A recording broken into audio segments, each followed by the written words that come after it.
उपमुख्यमंत्री अजित पवार यांचं आज विमान अपघातामध्ये निधन झालं, त्यांचा मृत्यू झाला। अख्ख्या महाराष्ट्रालाच काय देशाला हादरवणारी घटना घडलेली आहे।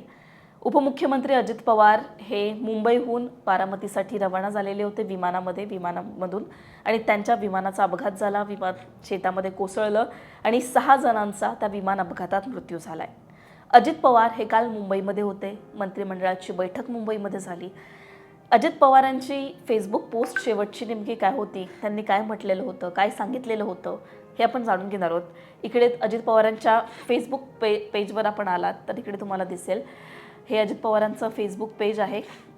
मुख्यमंत्री देवेंद्र फडणवीसांनी एक पोस्ट केलेली होती, ती अजित पवारांनी त्यांच्या पेजवर शेअर केलेली आहे मंत्रिमंडळाच्या बैठकीसंदर्भात। आपण खाली जर गेलो तर अजित पवारांची ही कालची पोस्ट जी त्यांची शेवटची पोस्ट ठरलेली आहे। आता यांनी अजित पवारांनी असं म्हटलेलं आहे की आपल्या विश्वासू राज्य सरकारनं आजच्या मंत्रिमंडळाच्या बैठकीमध्ये घेतलेले काही महत्त्वपूर्ण निर्णय। मंत्रिमंडळाची काल बैठक झाली, जसं की मी सांगितलं। या मंत्रिमंडळाच्या बैठकीमध्ये नेमके कोणते निर्णय घेतले हीच पोस्ट अजित पवारांनी त्यांच्या फेसबुकवर काल केलेली आहे। या फेसबुक पोस्टमध्ये अजित पवारांनी जर आपण बघितलं तर कोणते महत्त्वपूर्ण निर्णय या बैठकीमधून घेण्यात आले हे सांगितलेलं आहे। या बैठकीला उपमुख्यमंत्री एकनाथ शिंदे उपस्थित नव्हते, त्यावरून सुद्धा बोललं गेलं, चर्चा झाल्या।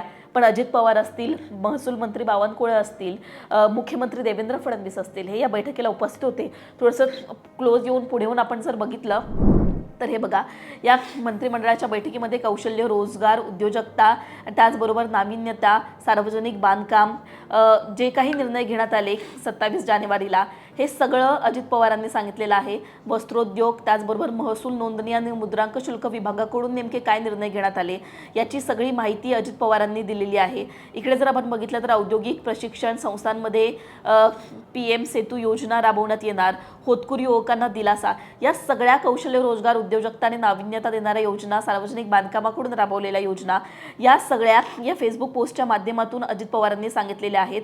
खाली जर आपण बघितलं तर मुख्यमंत्री देवेंद्र फडणवीसांनी त्यांच्या पेजवर हे शेअर केलेली होती एक पोस्ट। या बैठकीमधले फोटो जर तुम्ही बघितले तर इकडे बघा, उपमुख्यमंत्री अजित पवार आपल्याला इथे दिसताय, मुख्यमंत्री देवेंद्र फडणवीस दिसताय। या मंत्रिमंडळाच्या बैठकीतले फोटोज सुद्धा मुख्यमंत्री देवेंद्र फडणवीसांनी शेअर केले होते आणि ते अजित पवारांनी त्यांच्या पेजवर आपल्याला शेअर केलेले दिसताय। अजित पवारांची, उपमुख्यमंत्री अजित पवारांची ही शेवटची पोस्ट ठरलेली आहे।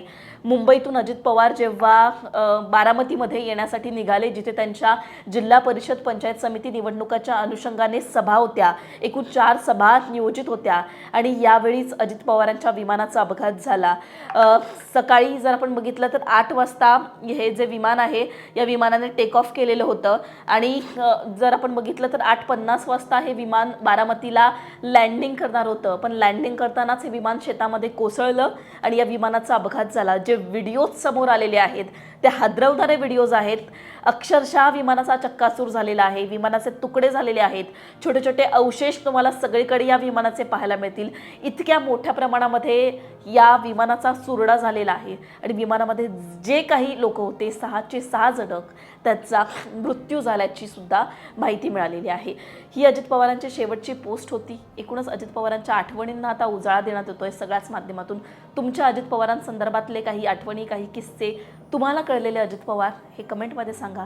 लोकमतला सबस्क्राईब केलं नसेल सबस्क्राईब करायला विसरू नका।